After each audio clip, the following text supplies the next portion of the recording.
Miliki hati yang murni. Matius 5 ayat 8. Berbahagialah orang yang suci hatinya, karena mereka akan melihat Allah. Tuhan Yesus mengatakan, berbahagialah, artinya diberkatilah. Orang yang suci hatinya, atau murni, the pure in heart.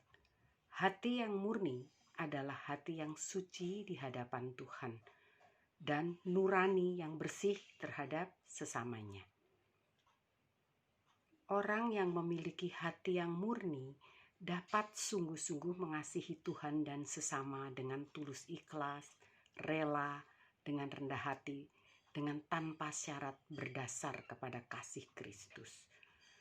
Kasih Kristus adalah kasih yang didasarkan pada hati yang paling suci, disertai kerelaan mau berkorban, sebagaimana Yesus telah mengorbankan dirinya di atas kayu salib karena kasih-Nya begitu besar bagi kita.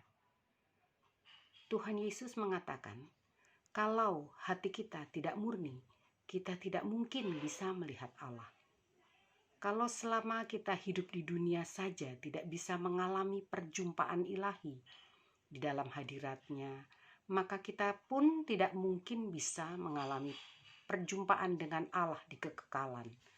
Melihat Allah artinya kita mengalami perjumpaan ilahi, menerima dan menikmati pengalaman-pengalaman pribadi yang indah dan manis, juga menakjubkan dengan Allah dalam Yesus Kristus.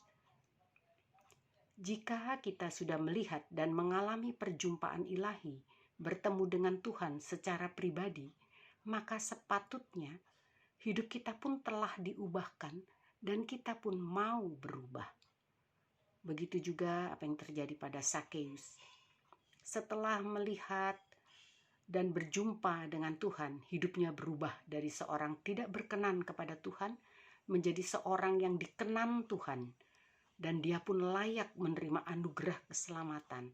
Bahkan ia dan seisi rumahnya diselamatkan.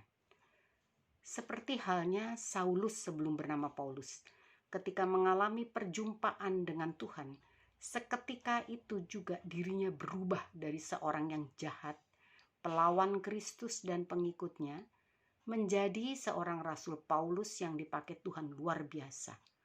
Dan militannya berubah drastis dari membela mati-matian kepada kebenarannya dan pemahamannya yang lama, menjadi begitu setia dan militan dalam menjadi pemberita kebenaran Kristus. Bahkan bagi banyak bangsa-bangsa non-Israel, sungguh ajaib apa yang Tuhan rencanakan dan perbuat dalam hidup Rasul Paulus. Dia dipakai memenangkan banyak bangsa-bangsa non-Israel. Jaga hati tetap murni di hadapan Tuhan, supaya kita dapat alami perjumpaan dengan Tuhan, melihat dan menikmati kuasa dan kebaikan Allah. Dan juga penting sekali jika hati kita tetap murni di hadapan Allah, menjadi tidak sia-sia pelayanan dan pengiringan kita kepada Tuhan.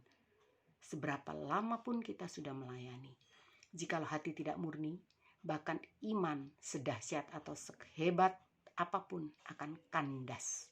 1 Timotius 1 ayat 18-19.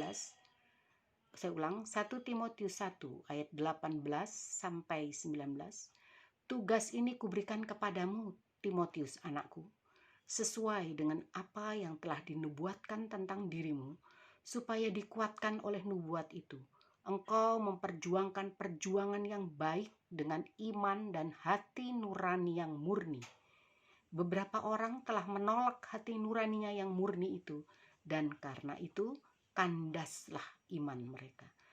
Kalau kita tidak memiliki hati yang murni, kita tidak mungkin bisa mengenal dan mengikut Tuhan dengan benar, sehingga kita tidak mungkin bisa mengasihi Tuhan dan sesama kita dengan benar juga. Harus menjadi perenungan kita. Tuhan Yesus memberkati kita semua. Puji Tuhan.